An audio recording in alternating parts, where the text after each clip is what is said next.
Good morning, class. So I know it's been a while since we last met. There have been a lot of class cancellations.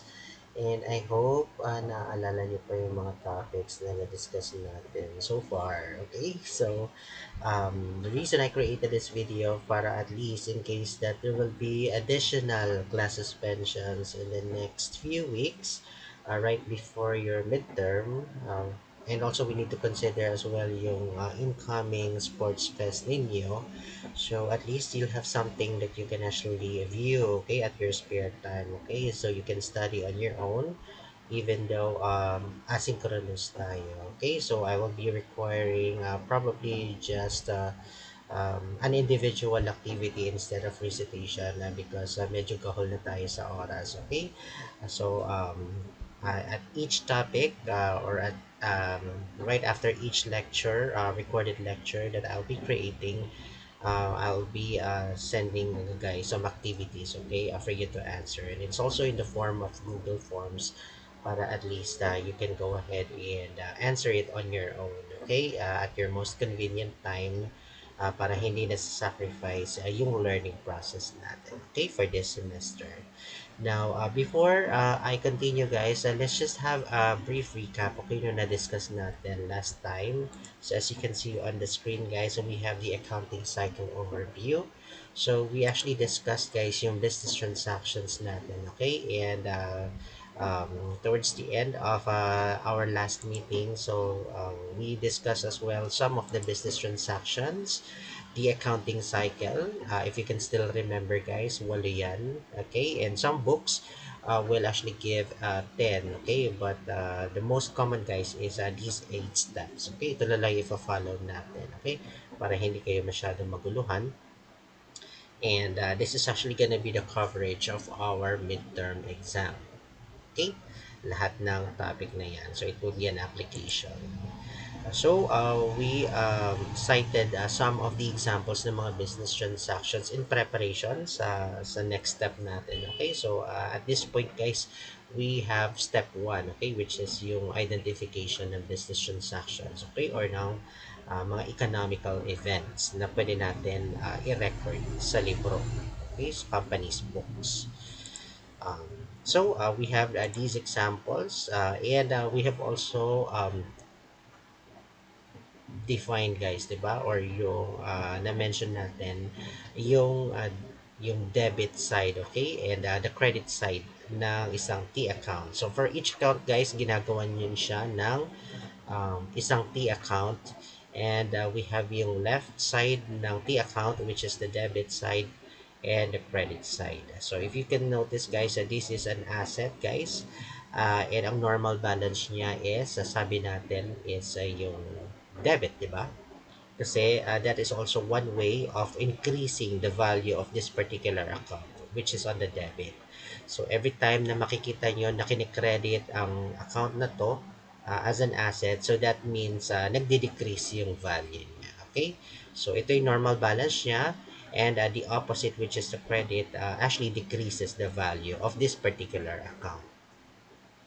Alright, so ganun siya interpret. Now, if it's gonna be a liability, ang sabi natin, di ba, sa liability, let's say accounts payable, it has a credit normal balance. So, sa liability na accounts payable, ang increase naman niya is credit side, and kapag nakita nyo na dinedebit si accounts payable account, so it means dinedecrease natin yung value niya. Now, it is important for you guys to understand the concept of debit and credit because ito yung gagamitin natin, guys, sa pag-journalize, okay, ng transactions. Alright, it's more on debit and credit, okay, ng mga accounts. But before we have more examples, okay, on how it's done, let's just continue with the recap. Now, ito, guys, yung summary ng mga debit and credit natin.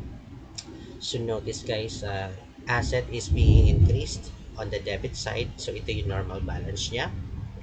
Liability is increased on the credit side. Same goes with the equity, guys. Okay, so pareho yan. Alright, and syempre, of course, if credit ang normal balance ni liabilities and equity, yung opposite niyan, guys, is uh, the decrease. Okay, so ito yung normal balances, yung way na ini-increasean yung value ng account. And yung opposite niya is decrease. Now, for asset naman, notice guys, so debit and normal balance niya. So, yung opposite credit is to decrease, okay, the value of that asset. So, expense naman guys, it's increase niya, debit ang normal balance niyan. So, kapag kinikredit natin si expense, it means decrease. Okay, and for revenue or income, siyempre same lang sa liabilities and equity, increase ang credit, so nagde-decrease ang value niyan kapag ka dinedebit. Now, for owner's equity guys, or owner's drawing pala, yung withdrawal ng owner, so debit side siya, normal balance, and kapag kinikredit side natin siya, kinikredit natin, so it means dinedecrease natin yung value. Okay, but normally, withdrawals guys ng owner is reflected on the debit side. Alright, so here we have your normal balances guys. Okay, yung summary niya. So we have asset, expense, and drawing, okay, or withdrawal. Kaya siya sinasabi na AIDLER, okay, AED. Okay, yung code natin para at least madali nyo matandaan guys na yung normal balances nitong tatlong account nito is debit. Okay, while the normal credit balance naman, normal balances naman, nitong other account nito is credit. So, liabilities, equity, and revenue. Okay?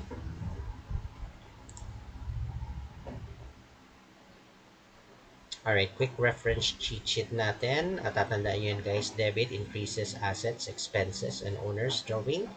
And credit increases liabilities, owner's equity, and income. Alright, so let's have the key takeaways guys. So for this particular lesson guys, we defined kung ano-ano nga ba yung mga business transactions, okay? And then I think nagkaroon na rin tayo ng idea ng double entry rule, that for each transaction guys, meron siyang equivalent na um, debit and credit side, okay? So may dalawang impact din guys, okay? That may two accounts na naaapektuhan. uh, Total debits always equal total credit. So whenever we do transaction, we analyze the transaction. One transaction dapat equal pa rin ang debit and the credit side. Alright, so debit versus credit. Debit is on the left, credit is on the right. The effect depends entirely on the account type. So, na-define na rin natin, okay, kung ano yung mga debit normal balances ng each type of accounts. Now also I've shared with you guys itong slide na to. Well, nakuha ko lang naman siya online. So let's see if we can go ahead and fast track, okay, kung ano yung nilalaman itong chapter na to. Okay, kasi important rin to guys, okay, before tayo mag-create ng examples. So we have there the learning objectives. Actually guys, itong slide na to or itong PDF na to is actually the steps 1 to 4 ng ating accounting cycle. So, ano-ano nga ba yung steps 1 to 4 if we're going to go back, diba? Let's see. Kung naaalala nyo pa, balikan natin siya guys. Okay. Yan. So, identifying business transactions and then journalizing, posting to the ledger, and creating yung unadjusted trial balance natin. Okay, the initial trial balance na ginagawa sa step 4 is the unadjusted trial balance. Now, always remember guys that in accounting, meron tayong tatlong klase ng trial balance. First one is the unadjusted, okay? That is before an adjusting entry is made. Now, after adjustment is made guys, then we also have another trial balance, which is the adjusted trial balance. Okay, and then from here guys, we will prepare your financial reports, financial statements, and then after the closing entries guys, we will prepare another trial balance, which is known as the post closing trial balance. Okay, eventually guys, we will distinguish yung difference nitong tatlong trial balance na to. Okay, but for now, let's go ahead and focus on our topic. Now, sabi dyan, accounting systems are designed to show the increases and decreases in each accounting equation element as a separate record. So this record is called an account. Okay, so we have identified guys yung major types ng accounts natin. So, yung ganun din yun guys. Okay, so we have yung asset, liabilities, equities, income, and expenses. Now, bakit na-extend? Kasi each business guys is unique. Okay, so hindi lang naman isang asset meron ng isang company. Meron din silang multiple types of accounts, okay, na siyang ginagawa natin ng account titles, okay. Let's say for instance, ang asset ng isang company hindi lang cash, di ba? Meron din siyang other account titles na tinatawag. May possible na may accounts receivable, meron din siyang mga fixed assets like say equipment, di ba? Computer equipment, mga machinery if involved siya sa manufacturing ng product, di ba? Meron din tayong mga building, meron din tayong mga land. So, hindi lang siya fixated sa iisang account, okay? Iisang asset. So, one account type, meron siyang possible na multiple account titles involved. Okay, and same goes sa liabilities and other types of accounts.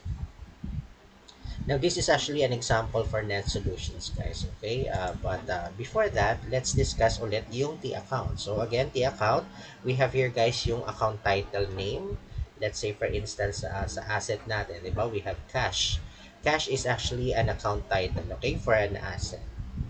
Okay, for a specific account. Now, if it's an asset, guys, we have yung left side niya, which is the debit. And we also have yung credit, di ba, na sinasabi natin. So, ganun din guys sa other accounts, okay? Each account, meron tayong ginagawang specific T accounts, okay? So, later on, maintindihan nyo yun, okay? Kung paano siya ginagawa. Kapag nasa step 3 na tayo, okay? Ng ating accounting side. Now, here is actually an example, guys, of a T account ng account title, which is cash. And we all know that cash is an asset. It has the debit. So, ito lahat ng transaction na nangyari, guys, okay, for this particular account. So, una, nagkaroon siya ng debit na 25,000. Ibig sabihin, guys, ng debit, if we're talking about asset, this means na-increase yung value niya ng 25,000, diba? And meron din siyang na-record na transaction na credit, di ba? Which is 3,650. And we all know naman, based dun sa discussion natin, na kapag na-credit itong account na to, since this is an asset, ibig sabihin na bawasan yung value niya. So that's how you interpret it, guys. Okay? Yung debit and credit side. Kaya it's important for you to memorize, guys. Okay? Yung kung ano ang ibig sabihin ng debit and credit pag sinabi nating asset, ano naman yung ibig sabihin ng debit and credit kapag pinag-uusapan natin liability or income, di ba? So you have to memorize that, okay? Kung ano yung ibig sabihin nun. Pero in simple terms, guys, it's only an increase or decrease. Pero in accounting parlance, kapag pinag-usapan natin, it's debit or credit. Kaya karamihan or madalas yung marinig yan kapag ka-accounting ang topic. Is it a debit? Is it a credit? Hindi natin sinasabi, is it an increase or is it a decrease? Okay? So, from now on, yan na magiging way of communication natin. Anyway, we are talking about accounting and it's the language of business. Alright? We'll talk about more debit and credit as we go on. Alright? I hope that's clear, guys. Okay? And also, after each accounting period, guys, usually, ina-add yan. Okay? Tinototal. So, lahat ng debit na natin, lahat ng left side and lahat ng credit, tinototal yan and kino-compare. So, ito, i-minus mo rito and any balance left, so depende kung mas matimbang yung debit amount niya, so debit siya, di ba? Ibig sabihin may natitira pa siyang debit balances, okay, si cash. And in this example, guys, so 5,900 yung remaining balance niya, okay? This is the balance ng account after ma-account lahat ng transactions. Now, ano naman itong chart of accounts, guys? So, sabi dyan, a chart or a group of accounts for a business entity is called a ledger. Group of accounts yan, guys. Okay? Now, a list naman of the accounts in the ledger is called the chart of accounts. let's take a look for an example, guys. Okay, so yan, alam niyo na guys, na-identify na natin yung mga examples ng mga account titles, okay, per account type. So, hindi na natin siya i-discuss ulit, okay? So, you just have to go back and check kung ano na yung mga examples na yun. Okay? So, revenue. So, we have here some examples of the account titles being used. Now, here, take a look, guys. Okay? For net solutions, guys, this is what we call yung particular chart of accounts. This actually shows the list of all the account titles, account types for net solutions. So, ibig sabihin, ito lahat yung ginagamit niyang account. So, meron siyang 1, 2, 3, 4, 5, 6, di ba? Anim na asset account titles, dalawa sa liabilities, dalawa sa owner's equity, so isang capital and isang drawing account, isa lang ginagamit niya for income, and maraming account titles for expenses, mga lima. So, is this absolute, guys? Hindi. Kasi maaari pa siyang madagdagan, di ba? Depende kung ano-ano yung madadagdag na transactions, okay, sa isang business. Pero, per given period, most likely ito lang yung karamihan or yes, madalas na ginagamit ng company. Kaya yan lang yung nakalista sa chart of accounts. Alright, and again, as the business continues, di ba, nagiging complex yung mga transactions, nadadagdagan itong mga account titles nito. Alright, I hope that's clear, guys. Okay? Now, double entry accounting system, sabi dyan, all businesses use what is called the double entry accounting system. This system is based on the accounting equation and requires every business transaction to be recorded in at least two accounts. So, for each transaction, guys, meron siyang corresponding debit, which is an effect on the debit side, the left side, and an effect on the right side, okay, or the credit. And always make sure, guys, that the total debits per transaction should equal the total amounts of the credits, okay, being recorded.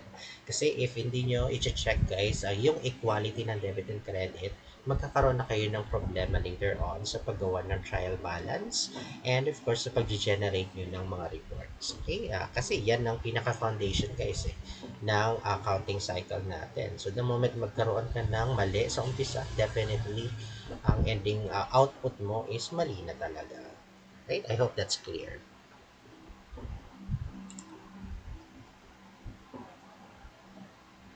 Okay, ito guys, inisa-isa lang guys yung rules ng debit and credits for each type of account. So, as we all know, assets ulit, debit increases, di ba? The asset and it decreases sa credit. While it's the opposite for liabilities and owner's equity. So, yung aid learn na diniscuss natin, yung cheat sheet, so, importante yan guys, okay? To determine yung debit and credit. Ano yung ibig sabihin ng debit and credit for each account types. Now, this is naman for income and expenses. Right? And also for owner withdrawals. So, okay, in short guys, yan lang yung aid learn na diniscuss natin. Okay, yung summary. Normal balances, ito yung kung saang side, okay, ng T account madalas makikita natin. Okay, yung side ng particular account. So, kapag ka-asset siya, normal balance niya is the debit, di ba? So, same goes kapag liability, ang normal balance niya is credit. Alright, and since credit siya, ang normal balance niya, it's also the same way of increasing those particular accounts. Okay, and ang opposite nun, syempre, yung decrease. So, ganun siya i-interpret. Okay, andito yung pinaka-summary niya guys, okay, ng mga normal balances ng accounts. This is just an example exercise guys, so let's see. Now, punta na tayo guys sa journalizing. So, i-ano muna natin to guys, okay, pasadahan muna natin itong slide and then I think I have prepared guys an example problem, okay. So gagawin natin yan, i-analyze natin yung problem na yan, okay, from step 1 up to step 4. So, paano nga ba ginagawa yung journalizing? Okay, journal again, ang sabi natin sa journal guys, di ba na-mention ko, there are two types of books of accounts. Di ba? Yung journal, which is the book of original entry, and yung ledger natin na tinatawag, which is yung book of final entry. Okay, so we're talking about step 2, okay, which is journalizing. So, paano siya ginagawa, guys? Date of the transaction is entered, di ba? At the date column. Let's see kung meron tayong example dito. Okay, here we go, guys. So, let's say this is your journal, okay? This is typically how it looks like, guys, okay? Now, for the journal entry, so sabi, the date is added here, okay? Kung anong month, and of course, kung anong day, di ba? Given. Now, we have yung description side, guys. Dito ine-enter, guys, yung debit and credit ng isang transaction, and sometimes guys sa manual bookkeeping naglalagay din sila ng pangatlong line, okay, which shows or explains kung anong nangyari dito sa transaction na to. Okay, so as you can see, this is an investment, guys, okay, of cash owner. Okay, nag-invest si owner ng cash, okay, in Net Solutions. So, alam naman natin kapag nag-invest ang owner ng cash, di ba? So, of course, madadagdagan yung cash ng business. And ang sabi natin, kapag nadagdagan, na-increasean ang asset, so it's a debit, di ba? And ano pa? Sabi natin, di ba, kapag may debit ang isang transaction, meron din siyang equivalent na credit side. So, ano pa yung mag increase di ba? Kapag nag-invest si owner. Siyempre, yung capital niya, di ba? Madadagdagan yung capital niya. And since this is an equity or capital account and ang pinag-usapan natin is nag-increase siya, 'di ba? Ang way natin to increase a capital account is a credit. So therefore, naka-credit side siya, 'di ba? So if you are going to check guys yung equality ng debit and credit natin, dapat balance 'yan, okay? Nag-debit tayo ng 25,000, nag-credit tayo ng 25,000. So all in all, equal ang debit and credit natin for this particular first transaction. Okay? Now, notice guys that the debit in cash, dito siya nilalagay sa debit din, okay, ng journal. And then, ang credit naman, nilalagay din sa credit side, di ba? Now, also notice guys na kapag may credit tayo, this is actually slightly being indented. Naka-indent siya, okay? So, that signifies guys that this is actually a credit kapag naka-indent siya. So kapag maggagawa kayo ng manual transaction, always make sure na kapag nagde-debit kayo, nandito siya, pagka-credit ng transaction, ini-indent natin siya. Okay? So hindi siya dapat pantay. Um, although if you're using guys spreadsheets in Excel, so unless gagawa ka ng panibagong row or column, 'di ba? So you can indent it, pero sometimes kapag iisang column lang, so possible na hindi na siya ini-indent. Or pwede kang mag-indent naman, 'di ba? Magta-tab or mag-click ng space para at least it will reflect na indented pa rin siya. So, ganun siya ginagawa. Pero kapag manual tayo, let's say manual bookkeeping, so you'll have to follow guys this indentation, okay, kapag ka-credit na pinag-uusapan. Alright, that is just an example guys for transaction number 1. So notice that we are also analyzing a business transaction, and this is how you journalize guys an investment of owner, okay, an investment transaction, an investment of owner transaction, okay, just to be specific. Alright, so notice guys na in-illustrate niya na yung pag-increase, diba? Increase din, okay? So, kaya ganyan siya. I think we can have more example here guys, okay? These are some of the common transactions then. Let's say naka-receive tayo ng cash for service provided, diba? Nag-render tayo ng service, and naka-receive tayo ng cash, 'di ba? So ang mangyayari dito sa transaction na to is nag-increase yung cash natin, 'di ba? Which is an asset, kaya siya debit. And at the same time, since service provided, income natin to, yung fees earned, this is an income account, okay? Kaya siya naki-credit kasi nag increase yung income natin. Right? Let's take a look at the second transaction, services provided on account. So, nag-render tayo ng service pero wala tayong na-receive na cash and on account daw, di ba? So, income pa rin natin siya, na-increase, kaya siya naka-credit. Pero note na ang na-increase sa atin hindi cash, kundi accounts receivable, which is also an asset. Okay, kaya siya nasa debit. So that's how you analyze guys a business transaction. Okay? And identify kung ano yung i-debit, ano yung i-credit mo account. Now, next, receive cash on account. So, naka-receive tayo ng cash on account daw. So, ibig sabihin, this is like a payment, guys, okay? From the account sa receivable na ni-record natin previously. So, definitely, kapag ganito yung transaction, nag-increase yung cash natin, kaya dinedebit natin. Pero at the same time, since nakasingil tayo, definitely mababawasan yung pautang natin. Okay, kaya dapat bawasan natin siya. And take note guys that we are crediting an asset. Okay, and kapag sabi nga natin, di ba, kapag kinikredit natin yung asset, this means dinedecrease or binabawasan natin yung account na yun. Okay, so syempre, kapag nakasingil ka, dapat bawasan mo yung utang na ni-record mo and then ilipat mo sa cash. Okay, kasi naka-receive ka ng cash. So that's how you interpret that particular business transaction. Now, what about the next? Purchase on account. Ibig sabihin, may binili tayo, di ba? Na, let's say, purchases, di ba? Kung ano man yung pinurchase natin, let's say, office supplies, pero utang. Okay? So, kapag ka utang, binili natin, definitely, magiging liability natin yan. Kaya, na-increasean yung liability natin, nagkikredit tayo ng accounts payable account. Okay? And kung ano man yung account na gagamitin natin, kung office supplies man yan, so yun yung dinedebit natin.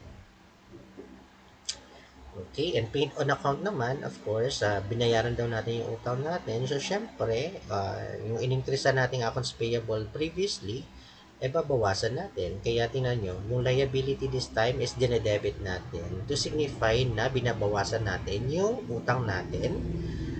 And of course, naglalabas tayo ng pera. So, nababawasan din yung asset natin.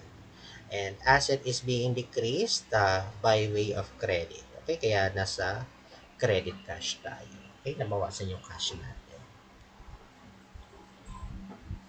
Now, what about for transactions paying cash? Let's say, for instance, expense natin or let's say, prepayment, di ba, ng insurance.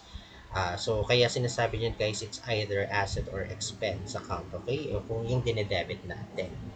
Let's say, for instance, prepayment ng insurance, di ba, naglalabas tayo ng pambayad ng cash sa prepaid insurance. And of course, dinedebit natin pag sinabi nga natin prepaid, di ba? It's an asset. Kaya nagde-debit tayo ng asset. Now, what about naman kapag nagbayad tayo, let's say, ng utility bill sa Meralco or sa OEDC. Okay, since nasa Olonga po tayo.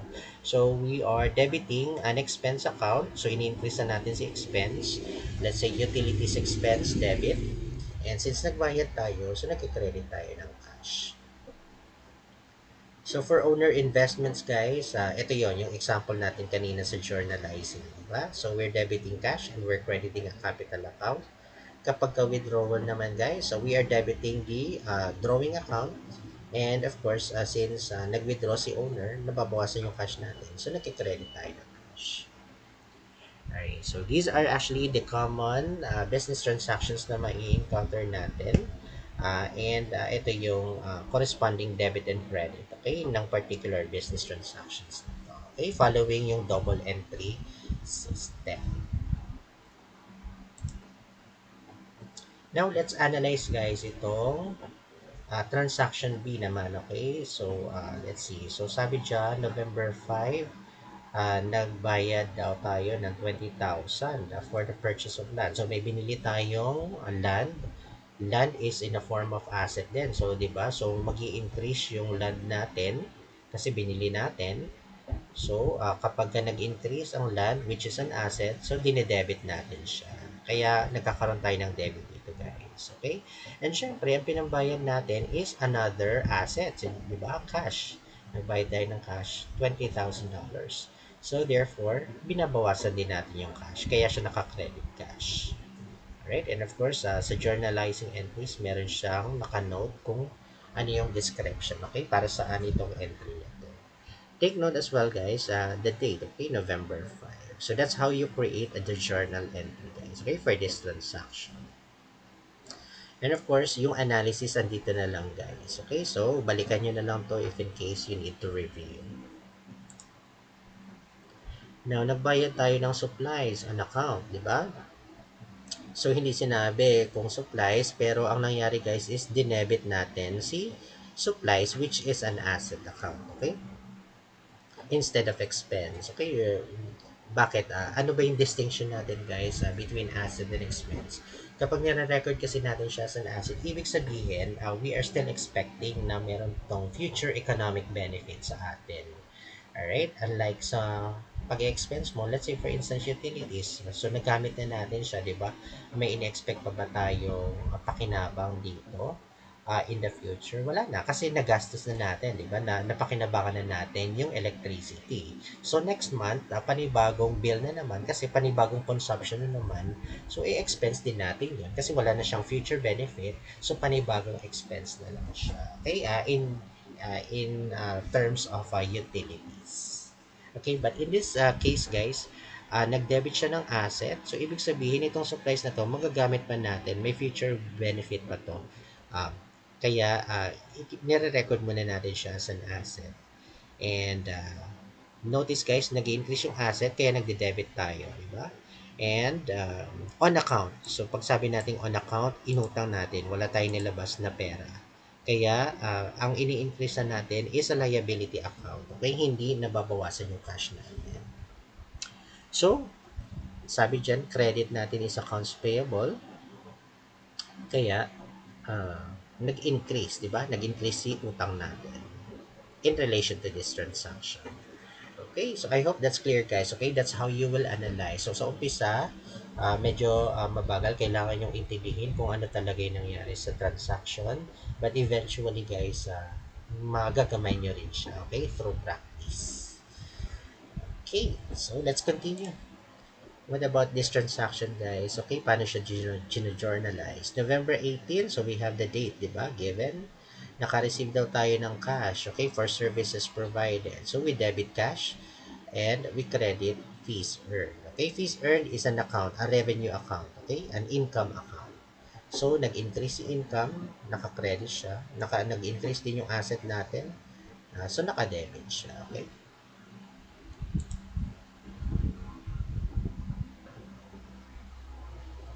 Net solutions incur the following expenses, okay, wages, 2125. Okay, merong wages. So this is actually a perfect example, guys, ng compound journal entry. So notice, guys, na in the past we only have one debit, di ba, and one credit. So this is actually a simple journal entry na tinatawag. Okay, once it's composed of one debit and one credit, meron ang tawag doon is a simple journal entry. Okay? Pero kapag in this scenario, guys, so maraming accounts involved. So nagbayad tayo ng wages expense, nagbayad tayo ng rent expense, nagbayad tayo ng utilities expense, and miscellaneous expense. Okay? Miscellaneous kung ano man yung wala dito sa account na to na minimal lang na pag pinagkagastusan natin. Alright? So yan yung ginagamit na account. So notice, iba-ibang accounts yan. Pero lahat yan naglabas tayo ng pera, guys. Kaya tinan nyo, ang nangyari is tinotal lang siya. Okay? Kinumbay na siya. Lahat ng nabawas sa cash natin is totaling 3,650. However, ina-account natin siya per account of expense. Okay, hindi natin siya pwedeng ibagsak lang sa iisang expense account kasi magkakaibang type of expenses yan. So, kaya nagkakaroon tayo, guys, ng tinatawag natin na compound journal entry. Now, ang importante lang, guys, kapag nagko-compound journal entry tayo is we have to ensure that the debit is still always equal, di ba? The credit side. Kapag nag-simple journal entry naman tayo, paano natin siya i-record, di ba? So, pwedeng pa isa-isa. So, wages expenses, debit 2125, and then credit cash 2125. So pwedeng ganun naman, okay? Para at least simple lang, okay? One debit and one credit. Pero if you want to simplify, at least isang journal entry lang siya. So you can actually do compound journal entry, okay? Now, kapag ka-record natin to in a simple journal entry, yung rent expense, so we are debiting rent expense, 800, and then we're crediting cash, 800. Okay? Pareho lang naman. Okay? It's up to you if you still opt to use the single journal entry or you can do compound entry. Okay? Basta make sure lang that the total debits and the total credits will be equal. Okay? For this particular journal. Paid creditors on account. So, nagbayad tayo sa utang natin sa creditors, kaya nabawasan yung utang natin. Nag-debit tayo ng liability. And of course, nabawasan din yung cash natin kasi nagbayad tayo, okay? Naglabas tayo ng pera. And I believe guys, the rest, it's up to you guys, okay, to go over with the types of transactions. Anyway, andito naman yung analysis niya. Um, I will be entrusting this to you guys, okay? Anyway, you have already the slides with you. Alright, that's all about journalizing transactions. Now, after natin ma-journalize ang isang transaction guys, the next is, it should be posted naman dun sa next books natin. Okay, ang sabi natin, we have another book of account, diba? Which is the ledger, and that is also called the books of final entry. The books of final entry. Okay, so kaya naman, after dito, ita-transpose na natin siya, ililipat natin siya, okay? Doon sa kanya-kanyang T account. Okay, so T account naman siya. So let's say here guys, we have yung T account ng cash, di ba? We have the debit side and credit side for this particular transaction. So we also have yung another T account ng prepaid insurance. So kapag ka nag-debit ka rito sa journal entry, i-debit mo rin siya, ilalagay mo lang siya, ilalagay mo dito sa T account. Okay, and then nag-credit ka ng cash. So sa cash account ka naman, maglalagay ka, magpo-post ka ng 24. So, yung paglalagay ng amount from the journal to the ledger is called posting, guys. Okay, nagpo-post tayo ng transaction to the ledger. So, iniisa-isa yan, guys. Okay, so, let's say, yung sa investment kaninang owner, sabi natin, di ba, nag-debit tayo ng cash and nag-credit tayo ng capital account. So, kung magkano yung dinebit mo sa cash, so, pupunta ka dito sa cash, i-debit mo siya, okay, lalagay mo siya, and magki-credit ka naman sa equity, di ba? Sa capital account. Kasi it's an investment. So, ini-increasean mo. So, let's say mag-create tayo ng T-account ng equity. So, magkakaroon din siya ng credit. Magre-reflect din. Right? So, that's what you call posting, guys. Okay? Of the journal entries. Now, lahat ng journal entries, guys, in one accounting period, let's say for instance, monthly yan ginagawa. So, lahat ng journal entries na nirecord ng isang company for the entire month, lahat yan pinapost, okay, sa ledger. And ano yung purpose nun? Para at least na ma-simplify natin, di ba? This is actually yung phase ng accounting na kinaklasify natin, okay, into what particular accounts yung ginamit. And at the end, once na nakapost na yung lahat ng accounts, syempre, kukunin natin yung total nun. Diba? Lahat ng total na yan.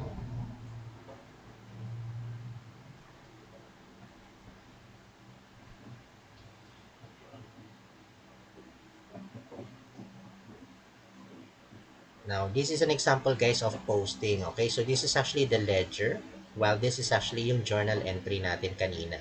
So, take note, guys, prepaid insurance, nag-debit tayo. So, again, nililipat yan dito, guys. Okay, so 24. Nasa debit siya. And meron din naman siyang corresponding date. Ito yung account niya, okay?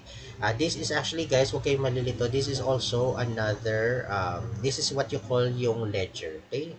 Pero usually, ang kinagamit lang natin is like T account. Kasi ledger is like the T account. So, meron siyang debit and meron siyang credit. And dito sa taas, yung account title. So, ganun lang din siya, guys, okay?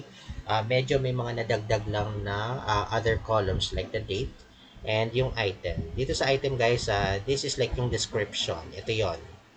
Yung kung ano yung nilagay natin sa description dito, usually nilalagay yan dito. Okay? Para saan naman guys yung post reference? Once na na-post na kasi ito guys, once na na-post mo na siya rito sa manual bookkeeping ha, so magkakaroon ka ng backtracking. So, dapat ilalagay mo, i-indicate mo dun sa post reference column ng journal na na-post mo na siya into what account number. Okay? Or usually, ito yung number ng account title na meron siya. And madiderive to guys usually sa chart of accounts. Alright? So, ipinopost mo siya. Ibig sabihin nito guys, ito, matitrace na natin to sa ledger na number 15. So, ito yung ledger number 15.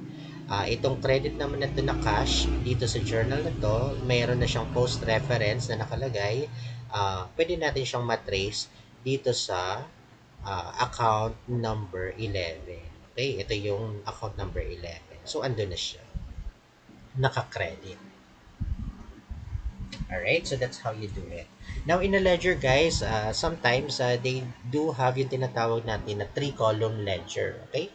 Ito guys, medyo pa nga, meron pa nga four columns. So, we also emphasize yung debit, column ng balances and yung credit. So, parang four columns siya. So, yung iba naman, three columns lang. Okay? Balances. So, ito guys, nagkakaroon siya ng debit. Di ba? So, nagkakaroon to ng running balance na tinatawag. So, kapag each time na nagkakaroon ng additional debit dito, let's say for instance, 1,000 na additional debit, so ang magiging running balance nito is 26,000 kasi nadagdagan siya ng 1,000. Now, kapag ka nabawasan naman, so from 26,000, let's say may credit na 2,000, so magkakaroon na siya ng value na 24,000. So parang ganun siya guys. So, ina-account mo, madadagdagan siya, ito yung balance niya, mababawasan, ito yung magiging balance niya. So parang ganun guys. So the third column, third and fourth is actually for the what you call running balances, okay? In the ledger. So ganun siya guys. Now, this is also another form of a transaction, guys, and yung kung paano siya pinapost. Alright, so balikan nyo na lang yan. Just go over with the slides, guys. Anyway, mga examples lang naman yan. Okay, para ma-familiarize kayo sa mga examples. For each business transactions, kung ano yung ginagawa.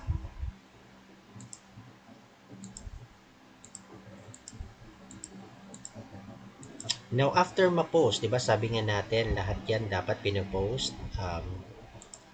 From the journal, ipopost natin siya sa ledger. Now, once nakuha na natin yung balance ng each accounts, I think we can go ahead and prepare na yung tinatawag natin na unadjusted trial balance. Kasi yun lang naman yung goal natin, di ba? Kukunin natin yung total ng each account para at least gumawa tayo ng trial balance. So, these are the steps, guys. Okay? Basahin nyo na lang yan, yung steps. Pero ito yung magiging final outcome natin, okay? Ng trial balance. Now, take note guys na for each accounting report na ginagawa natin, we have yung name ng company. In this example guys, we have Net Solutions. And then we have yung name ng report. So that's very obvious guys, okay? We are actually preparing an unadjusted trial balance. So that's usually on the second line, okay, of the report. And third line guys is the date, okay? Let's say for instance this is for the month ended December 31 or for the year ended December 31. So ini-indicate yan, okay? Yung date na intended for the report, okay? And since gumagawa tayo ng unadjusted balance, so we have here yung mga accounts natin, lahat ng accounts na na-post, ito yung mga naging balance niya, okay, at the end. So lahat ng tinotal mo sa cash, kinuha mo yung difference nila, di ba, ng debit and credit. So, yan na yung natirang balance. And so on and so forth. Ganun din yung ginagawa sa accounts receivable and sa other accounts. Now, lahat ng yan, ito total mo yan guys, and dapat mag-equal sila. So, lahat ng total debits ng mga accounts and lahat ng credits ng total accounts, dapat equal yan. And that's actually the purpose guys of creating the trial balance. That is to test the equality of the debit and the credit. Okay? And unadjusted kasi hindi pa tayo nagkakaroon ng adjusting entries. Okay, So this is actually guys the step 4 na, okay, ng ating accounting cycle. Now, meron naman tayong dalawang uri guys ng errors, okay, affecting the trial balance. Kasi sometimes guys, if you're doing manual bookkeeping, sometimes yung lipat-lipat mo ng amount, okay, pagsusulat mo, sometimes nagkakamali ka dyan. And usually, either napagpapalit mo yung decimals, di ba? Like for here, example nito guys, 542, na-record mo ng 54.20. Okay, 97.50 na record mo ng $975. Ang tawag dyan sa error na yan guys na napagpapalit-palit mo yung decimal is a slide. Okay, nagkakaroon siya ng slip or slide. Okay, ng decimals. Either to the right or to the left. Okay, kaya naiiba yung amount. Now, ito namang transposition guys, let's say for instance, napagpapalit-palit mo naman yung order ng numbers. Let's say 542 yung amount, na-record mo siya 452. So, these are actually due to human errors guys. Okay? Yan dalawang type ng errors na yan, transposition and slide. Since ngayon medyo automated na tayo, 'di ba? So, usually na-avoid na natin 'yan, guys, yung ganitong klaseng mga errors, okay? Kasi usually may encounter natin ito sa manual bookkeeping process.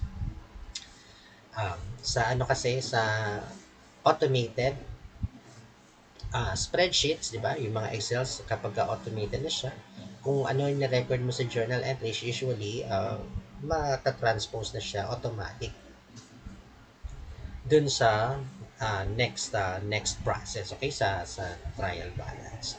Later on, we'll have an example, okay, kung paano siya ginagawa. Okay, so ganun siya guys. Okay, just keep in mind na lang itong dalawang uri ng errors, okay, sa manual bookkeeping process. And more exercises and examples guys, so basahin nyo na lang yan. Okay, and I think that's the end, okay, for this particular slide. So, what have we learned, guys? Diba, yung mga rules ng debit and credit, yung process ng journalizing, yung posting, diba? And, ano pa? Yung pang-apat is the preparation of the unadjusted trial balance. Okay, so I hope may natutunan kayo with this particular slide. Stay tuned guys for another set of video for an example naman. Okay, so that you will have yung clear picture of the process. But for your assignment guys, please make sure to study this. Kahit na synchronous tayo, at least hindi naman nasasayang yung oras natin, okay, for this semester. And we're still being productive. Alright, so stay tuned na rin for announcement natin ng mga activities na isasend ko sa GC or sa GC. Alright, thank you so much for